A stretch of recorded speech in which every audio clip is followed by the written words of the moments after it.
When you hear the word Souls games, what is the first thought that comes to mind? Hard? Difficult?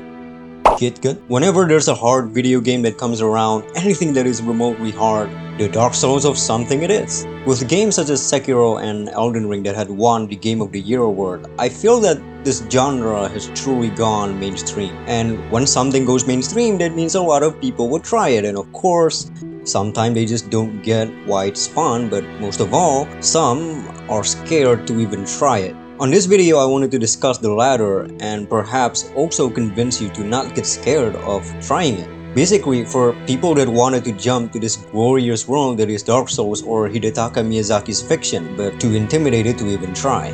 I think whenever people try to convince someone that is scared to try this game, they always made like similar persuasions such as, "You're going to die a lot in this game, but that's okay, you just gotta get good," or "No one is a natural at this game when they first play it, everyone died a lot too." Like, don't get me wrong, those persuasions are not bad in a way, but the thing is, they are telling them that new players that wanted to play this game will die a lot. For newcomers that heard it, they will be terrified. But that got me thinking, why are people scared to die in a video game? How do we get to this point where dying in a world that is not even real is scary? Why is failing in a video game even scary now?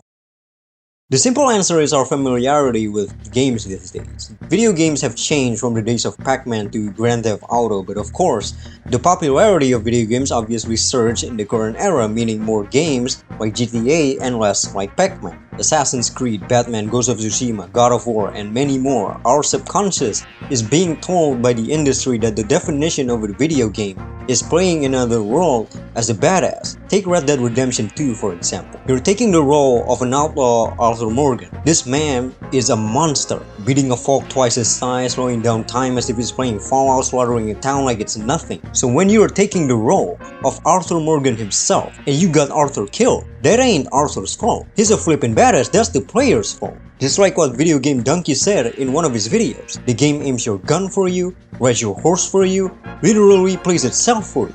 And you still fail to save John Marston on this mission? What is wrong with you? John Marston wasn't supposed to die here. He's supposed to die more horrifically in the first game. You dum-dum? Let's just say that Souls game take a different approach. Right from the start, the character that you play as is a nobody. You are taking the role of a person that just happens to be in the worst time and place in this depressing world. The closest thing to a superpower that you have in this game is that you are incapable of dying. And you're not the only privileged or, I guess, cursed to have that power. The only thing that separates you from the enemies is that they are gone in the head, but you are not. Different from the first game that I've mentioned earlier where dying or failing an event is an unintended way, never happened canonically, it does happen here. The game remembers.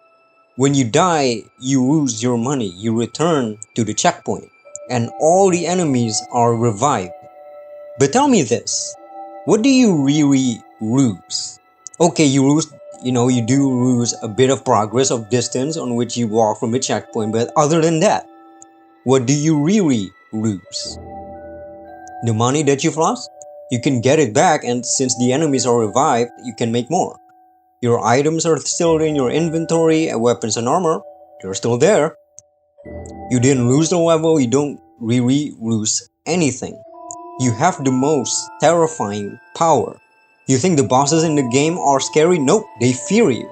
It's in the lore. Imagine killing this damn roach, only for it to return a while later and gradually getting better at killing you. So yeah, the reason you are scared to even try Souls game is simply because of your mindset. Don't say that the glass is half empty, it's half full. You encounter an enemy very early on in the level that is way more powerful than the first boss because someone in FromSoft thought it was funny to do that? Just lure it to a cliff and see it die. You're struggling with a certain boss, just exploit it.